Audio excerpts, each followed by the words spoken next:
আজকে খুব সহজ আর দারুণ একটা রেসিপি আপনাদের সাথে শেয়ার করব। যেই রেসিপিটা থাকলে গরম ভাতের সাথে আর কিছুই প্রয়োজন হয় না, এক থালা ভাত নিমিষেই শেষ হয়ে যায়। নমস্কার বন্ধুরা, মন কিচেনে আপনাদের সবাইকে স্বাগত। আশা করি আপনারা সবাই খুব ভালো আছেন। আজকে আমি আপনাদের সাথে শেয়ার করব লাউ পাতা দিয়ে চিংড়ি মাছের ভাপা। লাউ পাতা দিয়ে এই চিংড়ি মাছের ভাপা খেতে যেরকম টেস্টি, বানানোও খুব সহজ, যে কেউ খুব সহজে তৈরি করে নিতে পারবে। আজকে এই লাউ পাতা দিয়ে চিংড়ি মাছের ভাপার রেসিপি আপনাদের সাথে শেয়ার করব। তার জন্য প্রথমে এখানে আমি একদম কচি কচি লাউ পাতা নিয়ে নিয়েছি। অবশ্যই এই রেসিপিটার জন্য একটুখানি কচি লাউ পাতা নেওয়ার চেষ্টা করবেন। লাউ পাতাগুলোকে আমি আগে থেকে খুব ভালো করে ধুয়ে জলটাকে ঝরিয়ে নিয়েছি। এখন লাউ পাতার এই যে শিরগুলো, এগুলোকে হাতের সাহায্যে খুব ভালো করে একটুখানি ফেলে দেব। অবশ্যই লাউ পাতার এই শিরগুলোকে ফেলে দেবেন। একই রকমভাবে সবগুলো লাউ পাতা আমি এরকম করে বেছে নিচ্ছি। সবগুলো লাউ পাতা এখানে আমার খুব ভালো করে বেছে নেওয়া হয়ে গেছে। এখন সবগুলোকে এক জায়গায় জড়ো করে খুব ভালো করে একটুখানি মুড়িয়ে নেব। আর তারপরে একটা ছুরির সাহায্যে একদম ছোট ছোট করে আমি এইখানে কেটে নেব। আপনারা চাইলে বটি দিয়েও এই কাজটা করে নিতে পারেন।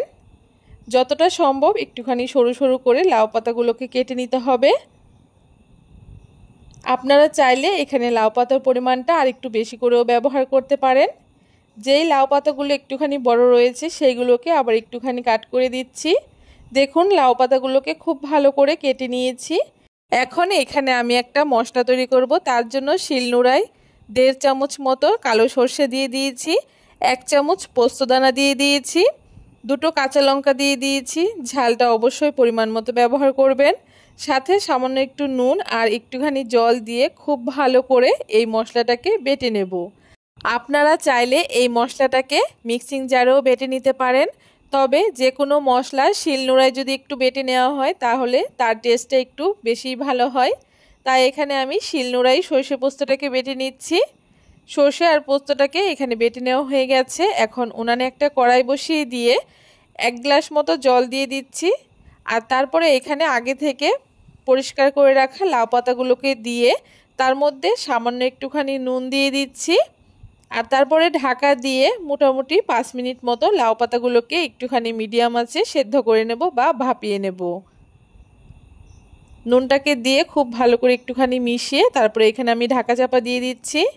দেখুন, 5 মিনিট খুব ভালো করে লাউ পাতাগুলোকে এখানে আমি সেদ্ধ করে নিয়েছি। এখন গ্যাসটাকে বন্ধ করে দিয়ে লাউ পাতাগুলোকে খুব ভালো করে জল ঝরিয়ে নেব। লাউ পাতাগুলো দেখতেই পাচ্ছেন খুব ভালো করে আমার জল ঝরিয়ে নেওয়া হয়ে গেছে। এখন একটা বাটির মধ্যে জল ঝরিয়ে রাখা লাউ পাতাগুলোকে প্রথমে নিয়ে নিচ্ছি। তারপরে আগে থেকে কেটে ধুয়ে রাখা চিংড়ি মাছগুলোকেও দিয়ে দিচ্ছি। আমি এখানে চিংড়ি মাছের খোসাটাকে ছাড়াইনি, তবে আপনারা চাইলে চিংড়ি মাছের খোসাগুলো ছাড়িয়েও ব্যবহার করতে পারেন। তাছাড়া আপনারা এর থেকে ছোট সাইজের চিংড়িও ব্যবহার করতে পারেন। এখন আগে থেকে বেটে রাখা সর্ষে পোস্তর পেস্টটাকে দিয়ে দিয়েছি। তার সাথে স্বাদ অনুযায়ী নুন দিয়ে দিয়েছি।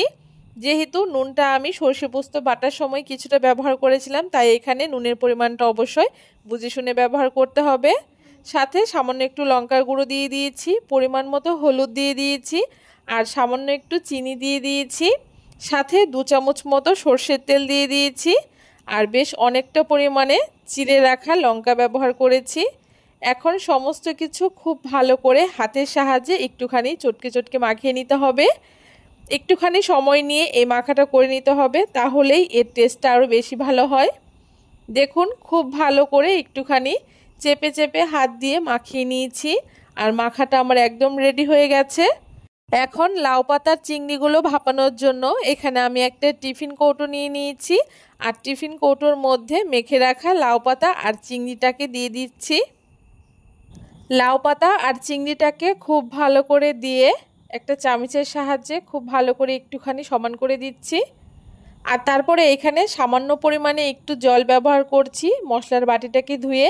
এখানে খুব বেশি পরিমাণে জল ব্যবহার প্রয়োজন নেই, যেহেতু এখানে লাউ পাতা আছে, লাউ পাতা থেকে কিছুটা জল বের হবে, তার জন্য এখানে খুব বেশি জল ব্যবহার করার প্রয়োজন নেই। সাথে উপর থেকে আবারও কিছুটা কাঁচা সর্ষের তেল দিয়ে দিয়েছি। যে কোনো ভাপাতে একটুখানি সর্ষের তেলের পরিমাণটা বেশি ব্যবহার করলে খেতে বেশ ভালো লাগে।